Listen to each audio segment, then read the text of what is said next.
മഴ തോരും മുമ്പിലാണെങ്കിൽ സ്റ്റാലിൻ വീട്ടിലേക്ക് കടന്നു വരികയാണ്. വരുന്നതിന് മുമ്പ് തന്നെ അലീനയ്ക്ക് വേണ്ട ഡ്രസ്സ്, അതായത് ഒരു ജോഡി ഡ്രസ്സുമായിട്ടാണ് കടന്നു വരുന്നത് എന്ന് കാണാം. അതായത് അലീന തൻ്റെ മകൾ തന്നെയാണോ എന്ന് ഒരുപാട് സംശയങ്ങളൊക്കെ മനസ്സിൽ വെച്ചുകൊണ്ട് തന്നെയാണ് സ്റ്റാലിൻ കിടപ്പാട്ടൂർ വീട്ടിലേക്ക് കടന്നു വരുന്നത്. പക്ഷേ അലീനയെ മുഖാമുഖം കണ്ടു കഴിയുമ്പോൾ സ്റ്റാലിൻ്റെ ആ സംശയങ്ങൾക്കെല്ലാം വിരാമമാവുകയാണ്, ആ സംശയങ്ങളെല്ലാം തീരുകയാണ് എന്ന് കാണാനായിട്ട് സാധിക്കുന്നുണ്ട്.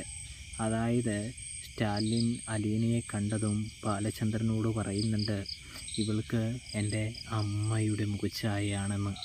അതുകൊണ്ട് തന്നെ എൻ്റെ മകൾ ഇവൾ തന്നെയാണ് എന്ന് സ്റ്റാലിൻ ഉറപ്പിക്കുകയാണ് പ്രേക്ഷകരെ, പ്രിയ കൂട്ടുകാരെ. അതുകൊണ്ട് തന്നെ തനിക്ക് യാതൊരു സംശയവും കാര്യങ്ങളോ ഒന്നുമില്ല മിസ്റ്റർ ബാലചന്ദ്രൻ. തൻ്റെ മകളെ താൻ തീർച്ചയായും തൻ്റെ ഒപ്പം കൂട്ടിക്കൊണ്ട് പോവുകയാണ് എന്ന് ബാലചന്ദ്രനോട് പറയുമ്പോൾ ബാലചന്ദ്രന് ചെറിയൊരു ദുഃഖവും കാര്യങ്ങളൊക്കെ ഉണ്ടെങ്കിലും ബാലചന്ദ്രൻ അലീനയെ സ്റ്റാലിൻ്റെ കൂടെ വിടാനായിട്ട് തയ്യാറാവുകയാണ് എന്ന് കാണാനായിട്ട് സാധിക്കുന്നുണ്ട്. അങ്ങനെ സ്റ്റാലിൻ്റെ എല്ലാ സംശയങ്ങൾക്കും ഒടുവിൽ തിരശ്ശീല വീണിരിക്കുകയാണ്.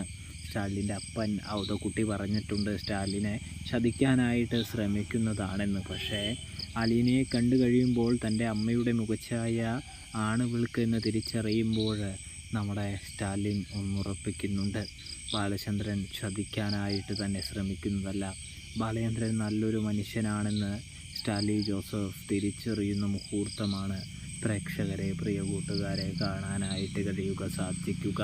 അപ്പോൾ റിവ്യൂ ഇഷ്ടപ്പെട്ടാൽ സബ്സ്ക്രൈബ് ചെയ്യാനായിട്ട് മറക്കല്ലേ. Thanks for watching.